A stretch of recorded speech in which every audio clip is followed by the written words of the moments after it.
Students, आज हम maths के अंदर क्वाड्रिलेटरल्स को देखेंगे। क्वाड्रिलेटरल्स के टाइप्स को देखेंगे।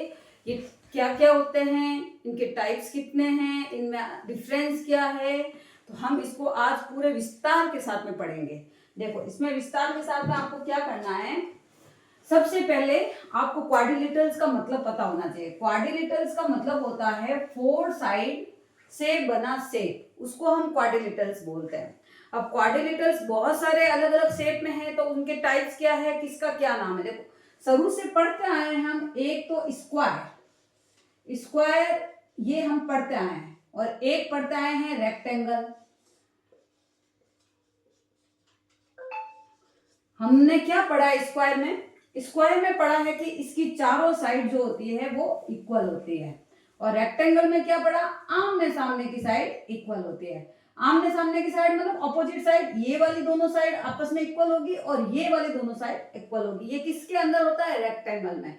और स्क्वायर के अंदर चारों साइड जो होती है वो फोर साइड्स आर इक्वल। किसमें?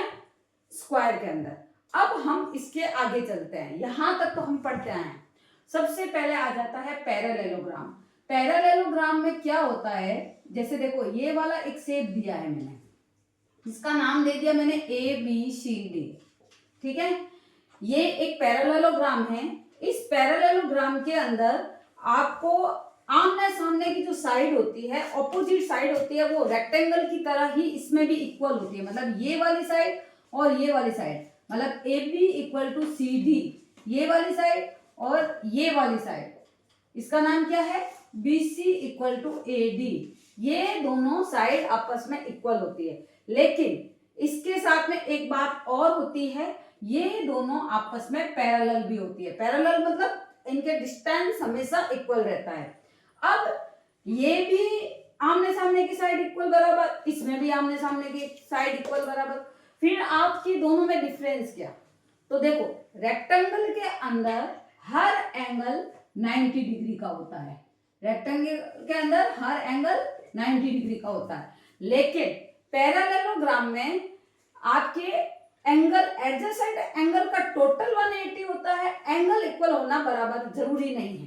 तो ये वाला एंगल और ये वाला एंगल 90 डिग्री ही हो, ऐसा कोई कंपल्सरी नहीं है। तो ये चीज आपको समझ में आ गई। तो यहाँ पे क्या चीज है कि रेक्टेंगल के अंदर एंगल 90 डिग्री का होता है, लेकिन पैरेललोग्राम के अंदर हर एंगल 90 डिग्री का हो, ये कंपल्सरी नहीं होता है। इसमें ये एंगल और ये जो एंगल होता है, इनको एडजेसेंट एंगल बोलते हैं, और इनका टोटल जो होता है वो 180 होता है। इसके अलावा एक चीज और याद रखनी है। वो क्या चीज याद रखनी है आपको?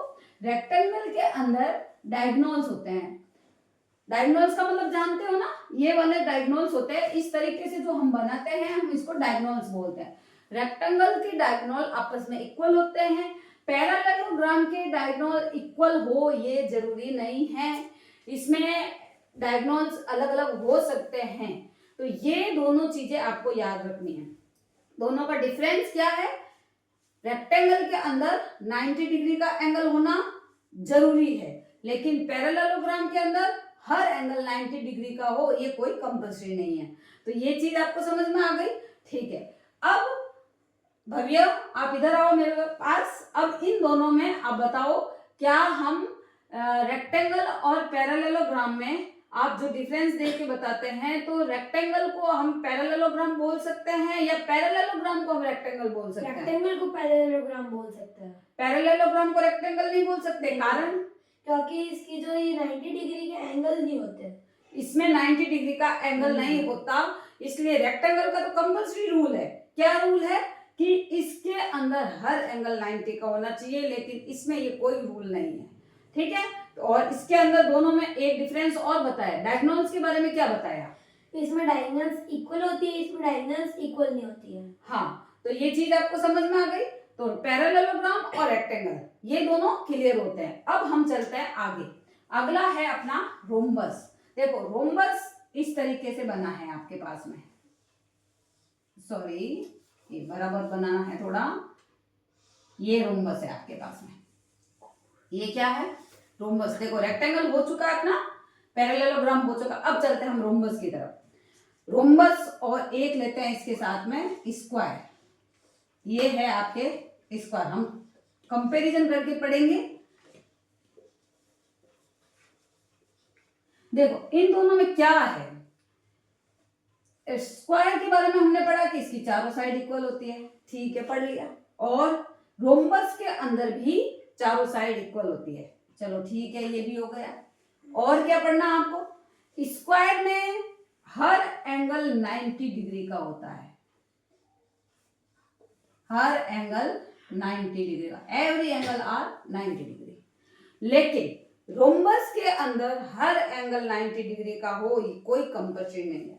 देखो दोनों में सेम चीज क्या है, रोम्बस में भी चारों साइड इक्वल, स्क्वायर में भी चारों साइड इक्वल, लेकिन डिफरेंस क्या है, स्क्वायर में हर एंगल 90 का होता है, रोम्बस में हर एंगल 90 का हो ये कोई कंपल्सरी नहीं है। तो इसका मतलब क्या हुआ भव्या, हम इसको क्या बोल सकते हैं, रोम्बस को स्क्वायर बोल सकते हैं? नहीं, क्यों नहीं बोल सकते? क्योंकि इसके 90 डिग्री का एंगल फॉर्म नहीं होता। हाँ, रोम्बस को स्क्वायर नहीं बोल सकते, लेकिन स्क्वायर को रोम्बस बोल सकते हैं। और अब आपको डायगोनल से लेके बात करें तो स्क्वायर के जो डायगोनल्स होते हैं वो इक्वल होते हैं, रोम्बस के डायगोनल्स इक्वल हो ये कोई कंपल्सरी नहीं है, ठीक है।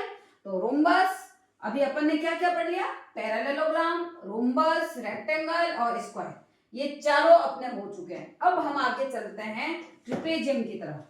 ट्रिपेजियम क्या होता है, देखो ट्रिपेजियम ये इस तरीके का मैंने एक कोई शेप दिया है, ठीक है, ये साइड और ये साइड, ये जो दो साइड है ट्रिपेजियम के अंदर ये दोनों होती है पैरेलल।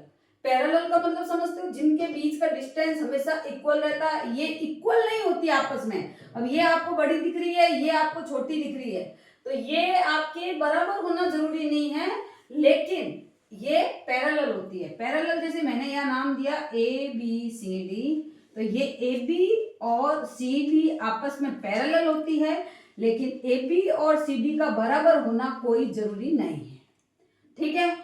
अब ट्रिपेजियम में सिर्फ और सिर्फ, आप ट्रिपेजियम का जरूरी नहीं आप शेप यूं भी बना दीजिए, ऐसे भी चलता है, बस साइड ये पैरेलल होनी चाहिए, ठीक है। तो ट्रिपेजियम में भी 4 ही साइड होती है, सिर्फ और सिर्फ 2 साइड जो है वो उसकी पैरेलल होती है। एक ट्रिपेजियम में और बताया जाता है आइसोसेलेस ट्रिपेजियम। आइसोसेलेस ट्रिपेजियम में क्या होता है, ये जो दो बाकी वाली साइड बची है, अगर इनका मेजर मतलब इनका माप यदि इक्वल हो तो ये इस ट्रिपेजियम को हम आइसोसेलेस ट्रिपेजियम बोलते हैं। तो ट्रिपेजियम भी क्लियर अब आपके। अब चलते हैं हम काइट की तरफ। देखो काइट में क्या होता है, काइट हम सब उड़ाते हैं, पता भी है सबको, इस तरीके का शेप होता है इसमें, है ना। काइट में जैसे इसका नाम मैंने दे दिया ए बी सी डी। अब ये है आपके काइट। इस काइट के अंदर क्या होता है, जो एडजेसेंट साइड होती है, एडजेसेंट साइड का मतलब ऐसी साइड जो एक ही पॉइंट से शुरू हो, तो ये वाली साइड और ये वाली साइड ये एक ही पॉइंट से शुरू हो रही है, तो ये और ये इक्वल होती है, और ये जो साइड है नीचे वाली दोनों ये इस पॉइंट से शुरू हो रही है, तो ये वाली दोनों साइड आपस में इक्वल होती है। तो देखो ये दोनों साइड आपस में इक्वल, नीचे वाली दोनों साइड आपस में इक्वल, ऑपोजिट साइड इक्वल नहीं होती है। ऑपोजिट का मतलब ये इसके सामने वाली, ये साइड इनका इक्वल होना जरूरी नहीं है। तो काइट के अंदर क्या हो गया, आपको बताना है कि उसकी जो एडजेसेंट साइड होती है वो तो होती है इक्वल, और ये जो मतलब आमने सामने की ऑपोजिट साइड है उनका इक्वल होना जरूरी नहीं है। काइट में वैसे ही होगा, आपको पता है, सेम आप सबने देखा है। तो अभी हमने क्या पढ़ा आज, टाइप्स ऑफ क्वाड्रिलेटरल्स पढ़े। टाइप्स ऑफ क्वाड्रिलेटरल्स में हमने उसके 6 टाइप्स पढ़े। सबसे पहले हमने क्या देखा, स्क्वायर देखा, रेक्टेंगल देखा, पैरेललोग्राम देखा, रोम्बस देखा, ट्रिपेजियम देखा, और लास्ट में हमने काइट देखा। हमने 6 टाइप्स देखे। इसके 6 टाइप्स में हमने क्या क्या पढ़ा, भव्या इधर आ जाओ मेरे पास में। 6 टाइप्स में हमने क्या क्या पढ़ा। सबसे पहले आपसे पूछते हैं, जैसे रेक्टेंगल, रेक्टेंगल के क्या फीचर्स होते हैं आप बताइए। रेक्टेंगल में अपोजिट साइड्स इक्वल होती है, डायगोनल इक्वल होती है, डायगोनल 90 डिग्री का एंगल फॉर्म करती है। डायगोनल एंगल, हाँ राइट, ये रेक्टेंगल के अंदर हर एंगल 90 डिग्री का होता है, और पैरेललोग्राम में अपोजिट साइड्स आर इक्वल 90, और वो 90 डिग्री का एंगल फॉर्म नहीं करती। ऑपोजिट साइड्स इक्वल होती है, पैरेलल होती है, लेकिन एंगल 90 डिग्री का हो ये कोई कंपल्सरी नहीं है। तो रेक्टेंगल और पैरेललोग्राम दोनों कंप्लीट। अब हम आगे चलते हैं स्क्वायर और रोम्बस की तरफ। स्क्वायर और रोम्बस में सेम चीज क्या है? सेम चीज ये है कि चारों इन दोनों में सारी साइड्स इक्वल होती है। हाँ, सेम चीज है कि रोम्बस की भी चारों साइड इक्वल होती है, स्क्वायर के भी चारों साइड इक्वल होती है। तो अंतर क्या है? अंतर ये है कि स्क्वायर 90 डिग्री का एंगल फॉर्म करता है, रोम्बस नहीं करता है। ओके, तो ये चीज आपको समझ में आ गई। उसके बाद में हम चलते हैं ट्रिपेजियम की तरफ। ट्रिपेजियम में मैंने आपको बताया इसके अंदर दो साइड्स आर इक्वल, ठीक है। फिर उसके बाद में काइट पढ़े हमने, तो काइट के अंदर चार साइड है जिसमें एडजेसेंट साइड तो इक्वल होगी, लेकिन अपोजिट साइड का इक्वल होना जरूरी नहीं है। तो आज मैंने अच्छे से बताने की कोशिश की है, आपको ये चारों क्वाड्रिलेटरल्स के टाइप समझ में आए होंगे। अगर इसके अंदर आपको कोई प्रॉब्लम होती है तो आप कमेंट में लिख के मुझे जरूर बताएं। धन्यवाद।